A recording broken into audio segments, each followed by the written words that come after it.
오늘 말씀은 예레미야 32장 16절에서 25절까지 말씀입니다.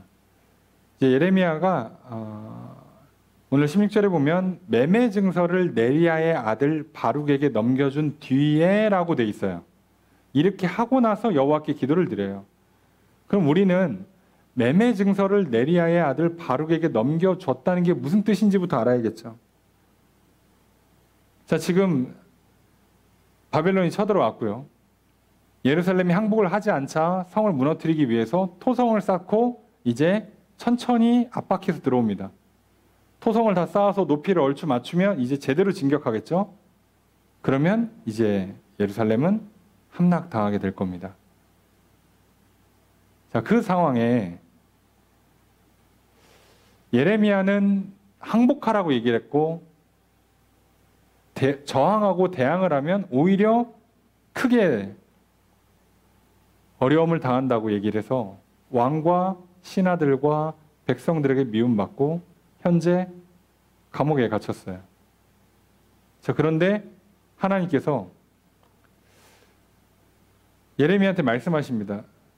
저기 바룩이, 내 친족 바룩이 찾아올 건데, 친족 바룩이 아니죠? 자, 하나멜, 친족 하나멜이 찾아올 건데 그 땅을 물으라고 할 거야. 그럼 네가 그 땅을 사라. 이렇게 말씀하세요. 그리고 진짜로 찾아옵니다.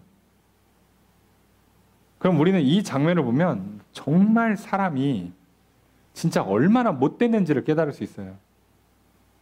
무슨 얘기냐면 여러분, 우리가 땅을 무는 거는, 이스라엘에서 땅을 문다는 건 한쪽 집안이 지금 망했다는 얘기예요. 그래서 이 집안이 땅을 뺏기면 안 돼. 그 지파에게 허락해 주신 하나님의 영토는 절대로 매매할 수가 없어요. 근데 매매하기 싫어도 내가 망해가지고 파산을 하면 이 땅이 다른 사람한테 넘어갈 거 아니에요. 그걸 막기 위해서 친족들이 그 땅을 대신 사요. 소유권은 가져간 다음에 그 사람한테 그냥 땅을 쓰게 하는 거예요. 그러니까 땅의 소유권이 지파를 안 넘어가게 하는 겁니다. 그 지파 내에서 소유권이 돌게만 하는 거예요.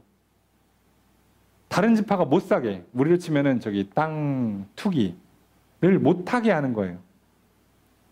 자, 그러면 벌써 이 문제가 터졌다는 건 경제적으로 심각한 문제가 생겼다는 거고 파산했다는 얘기예요. 자, 그래서 친족들이 그걸 물어야 돼. 그 땅을 사줘야 돼. 그죠? 안 그러면 뺏겨버리니까. 근데 이걸 누구한테 찾아와서 부탁하는 거예요? 지금 감옥에 갇혀 있는 예레미야한테 와서 부탁을 한다고.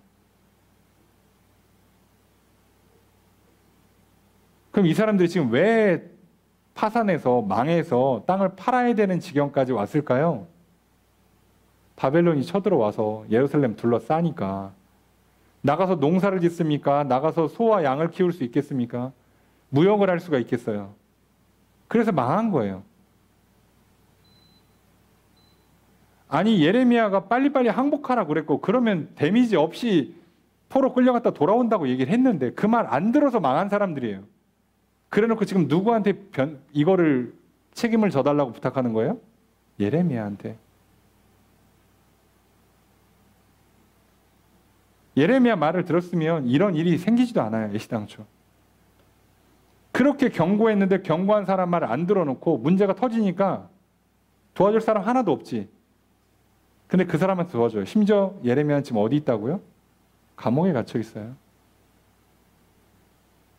그래서 땅을 삽니다. 은 17세겔을 달아서 주고요. 그 공증으로 저기 바룩한테 세워서 땅 문서를 처리를 끝냈어요. 우리가 생각할 때 예레미야는 진짜 바보지. 본인도 예언했잖아. 나라 망한다고.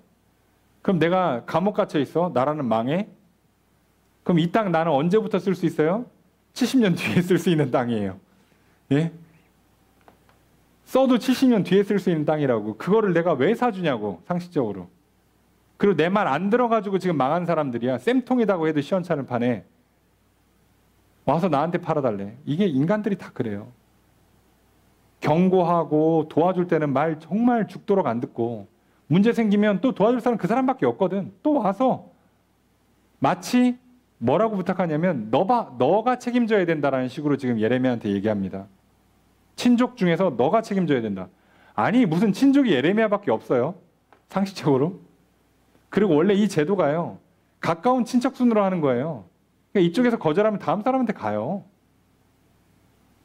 그런데도 본인들도 알아. 결국 이거 할 사람 예레미야밖에 없다는 걸. 그럼 말 좀 듣지. 그건 또 싫어. 이상하지 않습니까? 좀 못된 표현이지만 진짜 못돼 처먹은 거죠. 어떻게 이래 사람이? 심지어 이 사람은 지금 나라 망한다고 항복하라고 얘기했다가 왕과 신하들과 백성들한테 미움받고 지금 감옥 갇혀 있는 사람한테 그 사람 주머니에 있는 그 돈마저 털어가요? 쓸 수도 없는 땅을.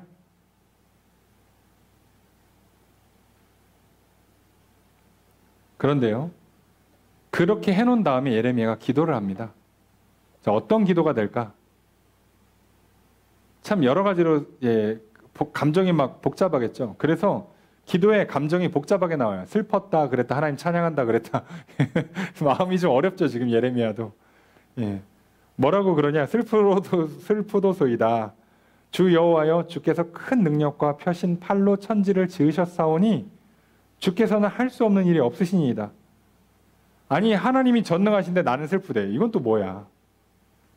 왜 그러냐? 18절 주는 은혜를 천만인에게 베푸시며, 여기 은혜라고 번역한 히브리어는 헤세드입니다. 그러니까 인애라고 번역하는 게 맞죠. 인애를 천만인에게 베푸시며 하나님 아버지의 죄악을 그 후손에게 품에 갚으시고 크신 능력 있으신 하나님이시요 이름은 만군의 여호와시니이다. 자, 언약을 맺고 사랑을 베푸신 하나님, 능력 있으신 하나님, 만군의 여호와이신 하나님. 근데 뭐 자꾸 슬프다고 그러지? 19절 보니까 주는 책략이 크시며 하는 일이 능하시며 인류의 모든 길을 주목하시고 그의 길과 행위와 열매대로 보응하시나이다. 주님은 책략 또는 계략 또는 그 모사라고도 하죠. 카운슬. 자, 이런 거 크다고 하시고 하는 일이 능하시고 모든 길을 주목하서 그 길의 행위대로 보응하신다. 자, 이제 왜 슬픈지 알겠죠? 하나님 전능하세요. 계획을 갖고 계세요. 다 살펴보세요. 그리고 정확하게 행위대로 심판하세요. 그래서 문제가 생겼어. 지금 전능하신 하나님이 이스라엘을 심판하게 생겼어요. 그죠? 그래서 지금 슬퍼요. 그러니까 하나님이 전능해서 슬퍼요. 결과적으로는. 그죠? 하나님이 공의로우셔서 슬프게 돼버렸어. 안타깝죠. 우리도 그렇잖아요. 참 좋은 사람이야. 참 괜찮은 물건이야. 근데 왜 슬퍼? 내가 그 사람을 떠났거든. 내가 그 물건을 잃어버렸거든. 그러면 슬프죠. 지금 예레미야 사정이 이렇게 된 거예요. 그리고 20절 이하에 보면 주께서 애굽에서 표적과 기적을 행해서 출애굽시켜서 21절에 뭐 애굽 땅에서 인도해냈다. 22절에 막 적과 꿀이 흐르는 땅을 주셨다. 그래서 23절에 보면 그들이 들어가서 이를 차지하였거늘, 자, 땅까지 차지했어. 자, 출애굽시켜줘. 광야에서 인도해줘. 적과 꿀이 흐르는 땅으로 인도했어요. 다 줬는데 23절에 보니까 주의 목소리를 순종하지 아니하며 주의 율법에서 행하지 아니하며 무릇 주께서 행하라 명령하신 일을 행하지 아니하였으므로. 다 뭐라고요? 순종하지 않았다. 율법을 따르지 않았다. 명령을 따르지 않았다요. 그래서 어떻게 됐대요? 주께서 이 모든 재앙을 그들에게 내리셨나이다. 아, 전능하신 하나님 너무 좋아. 출애굽도 시켜. 10가지 재앙을 내려. 홍해를 갈라. 만나를 내려줘. 메추라기를 보내줘. 반석에서 물을 내. 구름기둥, 불기둥으로 보호해 주셔. 너무 좋아. 적과 꿀이는 땅을 차지할 수 있도록 전쟁도 다 이기게 다 좋은데 다 받고 난 다음에 문제가 생겼어요. 말을 안 들어. 계약을 어겨. 그러다 보니까 어떤 문제가 생겨요? 그 전능하신 하나님이 계약서대로 전쟁과 기근과 전염병을 보내시는 거예요. 여기서 문제가 터집니다. 그래서 주께서 이 모든 재앙을 그들에게 내리셨나이다. 그래서 24절 보옵소서 이 성을 빼앗으려고 만든 참호가 이 성에 이르렀고 이제 토성 쌓고 이제 밀고 들어오는 거예요. 칼과 기근과 전염병으로 말미암아 이 성이 이를 치는 갈대아인의 손에 넘긴 바 되었으니 칼과 기근과 전염병, 전쟁과 가뭄과 전염병이 갈대아인을 통해서 와요. 바벨론 사람들을 통해서 온다고. 그러니 주의 말씀대로 되었다. 주님 보고 계시죠? 그러니 뭐라고요? 나는 슬픕니다. 그걸 보고 있는 선지자는 지금 슬프죠. 기분이 좋을 수는 없지. 하나님 아무리 전능하시고 아무리 창조하시고 구원하시고 복을 주셔도 언약을 맺으시는 분이어도 그 언약이 깨진 상태가 돼버리면 슬프죠. 문제는 그거예요.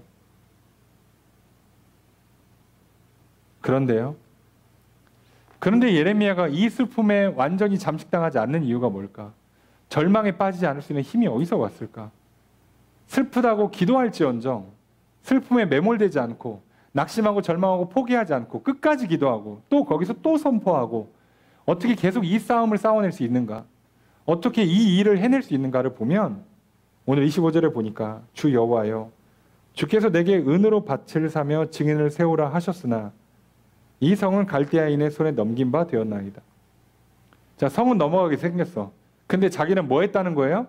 하라는 대로 밭을 샀고 공증했어요. 성이 망할 건데 전쟁에서 조만간 망할 건데 누가 밭을 사냐고. 그 땅 내 땅도 안 되고 써먹지도 못할 땅인데 근데 하나님이 사라고 해서 샀어. 왜요? 이거는 반대로 증표가 돼요. 반드시 땅을 되찾는다. 이스라엘은 돌아온다라는 증표로서 예레미야는 사는 거예요. 왜요? 믿으니까. 그 전능하신 하나님이 포로에서 돌아오게 하시겠다고 말씀하셨으니까. 그래서 세상 사람들이 볼 때는 누가 지금 성이 망하게 생겼는데 누가 땅을 사냐고 라고 해도 하나님 말씀하시면 사는 겁니다. 요즘 시대에 누가 주일 성수 다 하냐고. 요즘 시대에 누가 저기 막 주말에 캠핑도 가고 막 여행도 다니고 그래야지. 누가 주일 성수 다 해. 요즘 시대에 누가 그렇게 막 토요일마다 막 가서 봉사하고 주중에도 교회 가서 봉사하고 누가 바빠 죽겠는데 그러냐고. 다 개인의 여가 저녁이 있는 삶 좀 살아야지. 누가 그러냐고. 요즘 같은 시대에 누가 뭐 11조하고 누가 막 구제하면서 막 재물을 그렇게 쓰냐고. 다 재테크하고 부동산 투자해야지 라고 할 때 예레미야는 뭐라고요? 그게 세상에서는 어리석은 길, 멍청한 삶처럼 보여도 하나님 말씀대로 순종하겠다는 거예요. 왜요? 하나님 전능하시니까. 여러분 하나님의 전능하심을 믿기를 주여름 축복합니다. 그러면 시키는 대로 하십시오. 계산기 두드리지 마시라고요.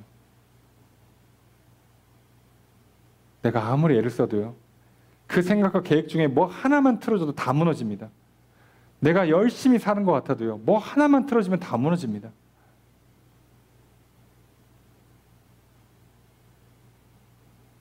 뉴스 보신 분들 아시겠지만 미국 대통령 후보 연설 중에 우리 전 대통령인 요번에 또 대통령 후보로 나온 도널드 트럼프가 유세하던 중에 총격을 받죠. 정확히 뭐라고 표현해야 되나? 하여간에 저쪽에서는 총을 쐈어요. 여러 발을 쐈습니다. 그런데 다행히 귀 위를 스치고 지나갔어요. 그리고 애꿎은 유세 지원장에 나와 있던 사람 하나 죽고 두 사람이 큰 부상을 당했다고 하죠. 그런데요. 트럼프가 무슨 재주로 총알을 피합니까? 사람이. 그게 차트를 보려고 연설을 해야 되잖아요. 그 차트를 보려고 고개를 돌릴 때 총알이 지나간 거예요. 만약에 가만히 있었으면 지금쯤 주님 곁에 가 계십니다.